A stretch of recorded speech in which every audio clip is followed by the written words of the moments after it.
Hello everyone, I am Shadab Khan and welcome to Babiya foundation.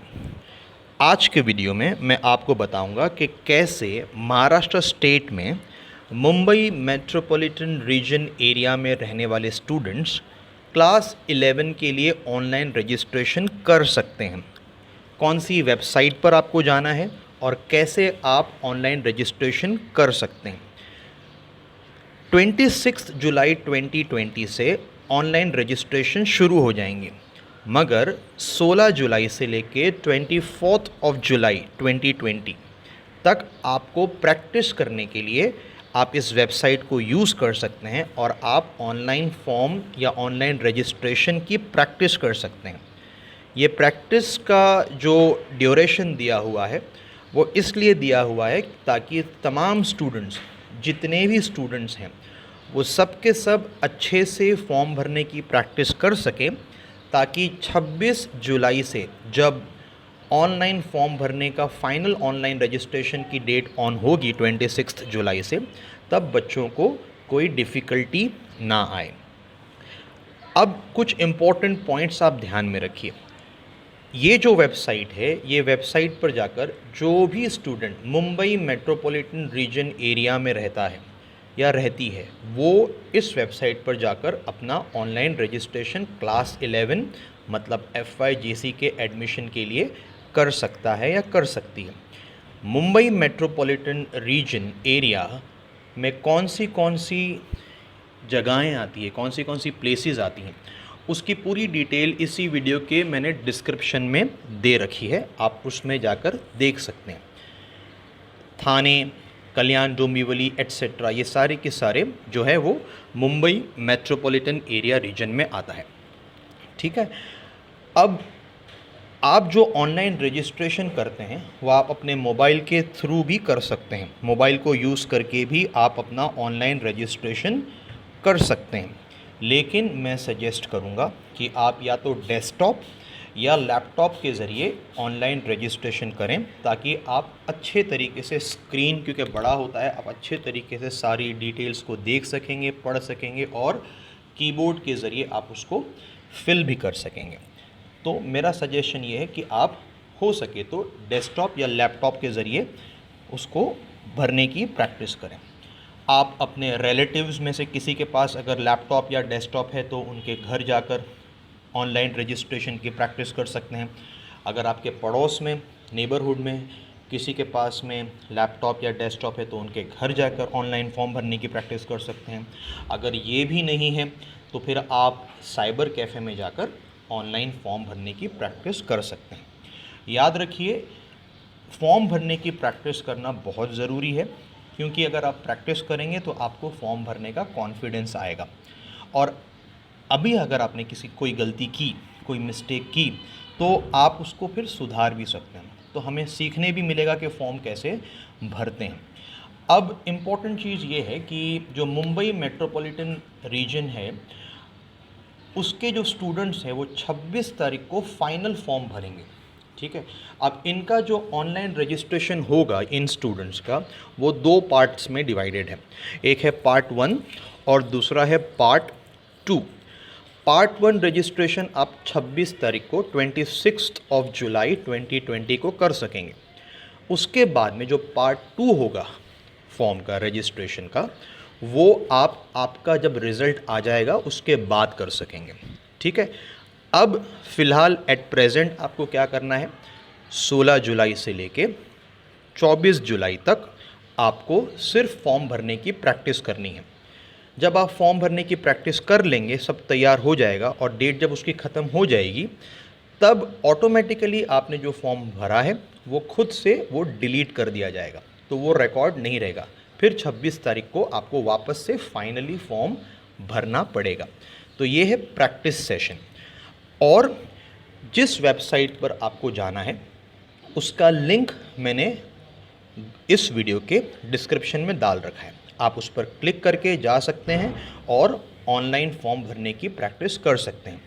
मेरा suggestion ये है कि आप डेस्कटॉप या लैपटॉप के ज़रिए ऑनलाइन रजिस्ट्रेशन की प्रैक्टिस करें। ठीक है। अब आप स्क्रीन पर देख सकते हैं कि जो वेबसाइट है, जब आप उस पर क्लिक करेंगे तो इसका स्क्रीन ऐसा नज़र आएगा आपको। ठीक है, अब इसमें आपको जाना है, आप स्क्रीन पर देख सकते हैं मॉक डेमो स्टूडेंट रजिस्ट्रेशन, और उसके नीचे लिखा है लॉगिन, पासवर्ड और लॉगिन। क्योंकि आपने अगर रजिस्ट्रेशन नहीं किया है अभी तक, मॉक डेमो स्टूडेंट रजिस्ट्रेशन नहीं किया है आपने, तो आपको लॉगिन आईडी और पासवर्ड आपका नहीं होगा आपके पास, तो आप डायरेक्टली लॉगिन नहीं कर सकते। तो आपको क्लिक करना पड़ेगा मॉक डेमो स्टूडेंट रजिस्ट्रेशन पर। जैसे कि आप स्क्रीन पर देख सकते हैं, मैंने क्लिक किया तो ये नया पेज ओपन होता है और उस पर लिखा हुआ है this is a mock demo site for understanding the student application process. ये एक मॉक डेमो साइट है ताकि स्टूडेंट का जो एप्लीकेशन प्रोसेस है वो समझ सके। Mock demo site is available from 16 to 24 July 2020। Mock demo site जो है वो अवेलेबल रहेगी 16 से 24 जुलाई 2020 तक। इस दौरान आप प्रैक्टिस कर सकते हैं। ठीक है, अब जैसे ही आप स्क्रीन पर देख रहे हैं स्टूडेंट रजिस्ट्रेशन, अब आपके पास सबसे पहला आता है एप्लीकेंट्स स्कूल एरिया। अब इसमें 3 ऑप्शन है आपके पास, विद इन MMR एरिया, दूसरा ऑप्शन है आउटसाइड MMR एरिया, और तीसरा ऑप्शन है आउटसाइड महाराष्ट्र स्टेट। अब अगर आप मुंबई मेट्रोपॉलिटन एरिया के अंदर आते हैं तो आप पहला ऑप्शन टिक करेंगे। उसमें क्या लिखा है देखिए, applicants passing standard 10th examination from a school located in Mumbai metropolitan region area. यहाँ पर वो स्टूडेंट टिक करेगा, वो एप्लीकेंट टिक करेगा जो 10th स्टैंडर्ड पास करता है उस स्कूल से जो मुंबई मेट्रोपॉलिटन रीजन एरिया में आती है। आउटसाइड MMR एरिया का मतलब क्या होता है, वहाँ पर वो एप्लीकेंट टिक करेगा जिसने SSC का 10th स्टैंडर्ड का एग्जामिनेशन उस स्कूल से पास किया है जो महाराष्ट्र स्टेट में है लेकिन मुंबई मेट्रोपॉलिटन रीजन एरिया से बाहर है। और तीसरा ऑप्शन जो देख रहे हैं वो है आउटसाइड महाराष्ट्र स्टेट, मतलब इसमें वो एप्लीकेशन या एप्लीकेंट टिक करेगा जिसने SSC का एग्जामिनेशन पास किया है उस स्कूल से जो महाराष्ट्र स्टेट से बाहर है या इंडिया से भी बाहर है, तो वो स्टूडेंट भी उसमें से टिक कर सकते हैं। अब मैं ये मानकर चल रहा हूँ कि जो स्टूडेंट्स हम ये, क्योंकि ये वेबसाइट मैंने जो ओपन की है वो उन स्टूडेंट्स के लिए हैं जो मुंबई मेट्रोपॉलिटन रीजन एरिया के अंदर रहते हैं और वो फॉर्म भरना चाहते हैं, तो हम टिक करेंगे विद इन MMR एरिया। ठीक है, दूसरा हम लोग देखते हैं क्या है आपके पास, एप्लीकेंट स्टेटस। जहाँ पर भी रेड एस्ट्रिक बना हुआ होता है ना, रेड कलर का, देखिए एप्लीकेंट स्टेटस के बाजू में एक रेड एस्ट्रिक बना है, मतलब आपको वो भरना है, वो कंपलसरी है। ठीक है, इसको कंपलसरी फील्ड कहते हैं। अब उसके अंदर है फ्रेशर, दूसरा है रिपीटर और तीसरा है प्रीवियसली पास्ड। फ्रेशर वो होता है जो पहली बार मार्च 2020 में SSC एग्जामिनेशन के लिए अपीयर किया और पास किया। रिपीटर वो होता है जिसने मार्च 2020 में 10th का एग्ज़ाम रिपीट दिया या रीअपीयर किया उस एग्ज़ाम को। और प्रीवियसली पास्ड का मतलब होता है applicant has passed standard 10th examination earlier than March 2020। तो जो स्टूडेंट ने मार्च 2020 से पहले पास कर लिया है SSC के एग्ज़ाम को, ज़्यादा करके कुछ बच्चे कुछ रीजंस की वजह से गैप ले लेते हैं, तो उन्होंने अगर पहले ही पास कर लिया है और उन्होंने एडमिशन नहीं लिया था 1 साल पहले या 2 साल पहले और अब वो लेना चाहते हैं, तो वो उस पर टिक कर सकते हैं, उसे कहते हैं प्रीवियसली पास्ड। तो जो फ्रेशर है मतलब पहली बार जिन्होंने SSC का एग्जामिनेशन दिया है मार्च 2020 में, वो पहला जो ऑप्शन है उसको टिक करेंगे। ठीक है, अब आते हैं नीचे 10th स्टैंडर्ड और इक्विवेलेंट एग्जामिनेशन बोर्ड। कौन से बोर्ड से आपने एग्ज़ाम दिया है, एक है SSC जो Maharashtra state secondary school certificate है, दूसरा CBSE, तीसरा ICSE, चौथा IB, फिर IGCSE, NIOS, any other board.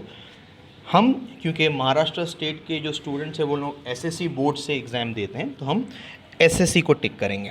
ठीक है, अब आते हैं नेक्स्ट एप्लीकेंट्स पर्सनल इन्फॉर्मेशन।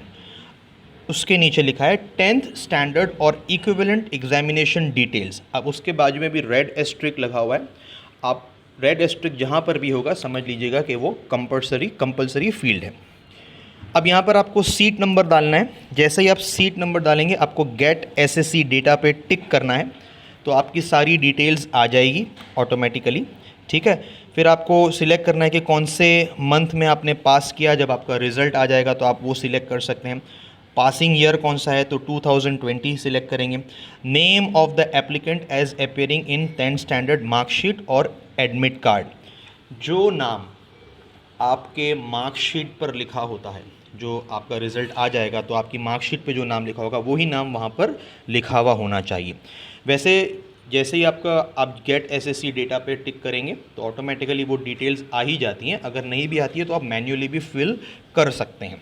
ठीक है, अब आते हैं एप्लीकेंट्स कॉन्टैक्ट डिटेल्स। अब इसको बराबर से नोट कीजिए। हाँ, if applicant doesn't have mobile number और email ID then please give parents or relatives mobile number and email ID if available so as to receive timely communications, alerts and updates। ठीक है, अब इसके अंदर आपको एक चीज़ ध्यान में रखनी है, वो ये कि आपको मोबाइल नंबर डालना है। ठीक है, अगर आपके पास खुद का मोबाइल नंबर नहीं है तो आप अपने डैड का या अपने मॉम का या आपके किसी भी रिलेटिव का मोबाइल नंबर डाल सकते हैं। और ईमेल आईडी भी अगर है तो डालिएगा ज़रूर, क्योंकि ईमेल पर आपको नोटिफिकेशंस आएंगे। अगर ईमेल नहीं है आपका तो आप ईमेल बना लीजिए। गूगल पे जाकर जीमेल में जाकर आप बिल्कुल आसानी से अपना ईमेल बना सकते हैं, तो वो भी आप डालिएगा, ब्लैंक मत छोड़िएगा। ठीक है, security question details. Security question इसीलिए पूछा जाता है कि फॉर मान लीजिए कि अगर आपने अपना पासवर्ड भूल गया, आपको याद नहीं है, तो आप सिक्योरिटी क्वेश्चन और उसके आंसर से अपने डेटा को रिट्रीव कर सकते हैं। जैसे यहाँ पर बहुत सारे क्वेश्चंस दिए हुए हैं। What is the name of your grandfather, what is your favourite game, which is your favourite movie, who is your best friend, who is your favourite teacher. आप इनमें से कोई भी एक सिलेक्ट कर सकते हैं। फॉर एग्जांपल अगर मैंने सिलेक्ट किया who is your best friend, तो मुझे यहाँ पर उसके बाजू में सिक्योरिटी क्वेश्चंस आंसर डालना है, मेरे बेस्ट फ्रेंड का नाम वहाँ पर लिखना है। और मैं ये जो लिखूँगा सिक्योरिटी क्वेश्चन, वो आप एक काम कीजिएगा, अपनी एक अलग से नोटबुक बनाइए, उसमें ये सिक्योरिटी क्वेश्चन भी लिख लीजिए और सिक्योरिटी क्वेश्चन का जो आंसर है वो भी लिख करके रखिए। ये सब इंपॉर्टेंट डिटेल्स हैं, आपके पास हैंडी होनी चाहिए, you should have them handy. Okay, now password details. अब ये रजिस्ट्रेशन जब हम करेंगे तो आपका एक रजिस्ट्रेशन आईडी बनेगा, लॉगिन आईडी बनेगा आपका। ठीक है, तो वो लॉगिन आईडी के साथ आपको आपका पासवर्ड बनाना होगा। तो यहाँ पर पासवर्ड आप ऐड कर सकते हैं। Password must be 8 to 15 character long, कम से कम 8 लेटर कैरेक्टर या 15 कैरेक्टर मैक्सिमम का होना चाहिए। और कंफर्म करके आपको रजिस्टर पे क्लिक करना है। जैसे ही आप और इस पासवर्ड को भी आप अपनी नोटबुक में अलग से लिख कर रख दीजिएगा। ठीक है, क्योंकि ये पासवर्ड से आप लॉगिन कर सकेंगे। तो ये इंपॉर्टेंट चीज़ आपको ध्यान में रखनी है। फिर आपको रजिस्टर पे क्लिक करना है। जैसे ही आप रजिस्टर पे क्लिक करेंगे तो आपको एक आईडी मिलेगा, वो एक यूनिक आईडी होगा, वो आपका पर्सनल आईडी होगा। उस आईडी को भी आप अपनी बुक में लिख कर रख दें और पासवर्ड भी अपने साथ लिख कर रख दीजिएगा। तो जब आप ये कर लेंगे तो आपको लॉगिन आईडी और पासवर्ड मिलेगा, जिससे आप लॉगिन करके फॉर्म की दूसरे डिटेल्स भी भर सकते हैं। ठीक है, सो आपको वो पासवर्ड और लॉगिन आईडी अपने साथ रखना है। ये इंपॉर्टेंट चीज़ें हैं जो आपको ध्यान में रखनी है। देखिए, जब आप रजिस्टर पे क्लिक कर लेंगे तो आपको एक लॉगिन आईडी मिलेगा और एक पासवर्ड जो आपने खुद अपना सेट किया है, वो आपने अपनी नोटबुक में लिख रखा है, वो आपका पासवर्ड होगा। फिर आपको वापस से इस पेज पर आना है, फर्स्ट पेज पर, जहाँ पर लॉगिन लिखा है। वहाँ लॉगिन आईडी में आपका जो लॉगिन आईडी आपने बनाया है वो लॉगिन आईडी वहाँ पर आपको डालना है और उसके नीचे आपको पासवर्ड डालना है और फिर लॉगिन करना है। जब आप लॉगिन करेंगे तो आपको लिखाएगा कि आपका पार्ट 1 इनकम्प्लीट है, ऐसा मैसेज आएगा आपको, पार्ट 1 इनकम्प्लीट है। और फिर आपको स्क्रीन के ही लेफ़्ट हैंड साइड के ऊपर अलग अलग ऑप्शंस दिखेंगे, जहाँ पर आपको टिक करके अपनी डिटेल्स को भरनी है। एक एक करके आप उस एक टैब को टिक कीजिएगा और अपनी डिटेल्स को भरिएगा। मैं फिर बताता हूँ। जैसे ही आप रजिस्टर कर लेंगे तो आपको एक आईडी मिलेगा। आपको वापस से इस पहले वाले पेज पर आना है, लॉगिन वाले पेज पर। लॉगिन आईडी में वो आईडी आपको डालना है और पासवर्ड डालना है और आपको लॉगिन करना है। लॉगिन करेंगे जैसे ही आप, तो आपको एक मैसेज आएगा कि आपका पार्ट 1 इनकम्प्लीट है। ठीक है, तो आप उसी स्क्रीन के लेफ्ट हैंड साइड पे अलग अलग टैब्स होंगे, आपको उन पर टिक करना है एक एक करके और अपनी डिटेल्स भरनी है। सारी डिटेल्स जब आप भर लेंगे, ठीक है, उसके बाद में लिखा आता है एक ऑप्शन जिसमें लिखा होता है कि लॉक द फॉर्म। जब आप उस टिक को लॉक करके सेव कर देंगे तो उसके बाद आप फॉर्म के ऊपर कोई भी चेंजेस नहीं कर सकते। याद रखिएगा ये प्रैक्टिस फॉर्म है, अगर इसमें गलती होती है तो कोई प्रॉब्लम नहीं है। इसीलिए ये प्रैक्टिस फॉर्म बनाया गया है, मॉक फॉर्म बनाया गया है, ताकि स्टूडेंट्स को प्रैक्टिस मिल सके। इसीलिए मैं आपसे रिक्वेस्ट करूँगा कि जल्दी से जल्दी आप या तो साइबर कैफ़े में जाए या आप अपने घर में अगर आपके कंप्यूटर है तो उसके ज़रिए प्रैक्टिस करना शुरू कर दें और जितनी ज़्यादा हो सके उतनी ज़्यादा प्रैक्टिस करें, ताकि 26 जुलाई को जब फाइनल रजिस्ट्रेशन स्टार्ट होगा तब आप एकदम आसानी से वो फॉर्म भर सकते हैं। अगर आपको कोई भी डाउट आता है, कोई भी प्रॉब्लम आती है, तो हेल्पलाइन नंबर तो इस वेबसाइट पे दिया होता है। आप अगर देखेंगे ऊपर जाके तो इस वेबसाइट पे हेल्पलाइन नंबर भी होता है, आप उस पर भी कॉल्स कर सकते हैं। प्लस आप इस वीडियो के कमेंट सेक्शन में अपने डाउट्स लिख सकते हैं, मैं आपके सारे डाउट्स सॉल्व करने की पूरी कोशिश करूँगा। इस पूरे प्रोसीजर में एडमिशन प्रोसीजर में, ऑनलाइन रजिस्ट्रेशन प्रोसीजर में मैं आपके साथ रहूँगा, कोशिश करूँगा कि आपके साथ रहूँ और आपको ऑनलाइन से रिलेटेड सारी जितनी हेल्प हो सके वो अपनी तरफ से प्रोवाइड कर सकूं। आपको ये वीडियो अगर अच्छा लगा हो तो आप लाइक बटन को ज़रूर हिट करें। ज़्यादा से ज़्यादा एसएससी के स्टूडेंट्स के साथ में, क्लास 10 के स्टूडेंट्स जो आपके फ्रेंड्स हैं जिन्होंने इस साल 10th स्टैंडर्ड का एग्ज़ाम दिया है, जो रिज़ल्ट्स का इंतज़ार कर रहे हैं या जो अभी 11th में एडमिशन लेना चाहते हैं, उनके साथ इस वीडियो को शेयर करें और बाबिया फाउंडेशन चैनल को ज़रूर सब्सक्राइब करें, ताकि आपको सारे अपडेट्स रेगुलर मिल सकें। जैसे ही मैं कोई वीडियो डालूँ, इंपॉर्टेंट इन्फॉर्मेशन शेयर करूँ आपके साथ में एडमिशन से रिलेटेड, तो आपको उसका अपडेट मिल सके। Thank you so much, bye, take care.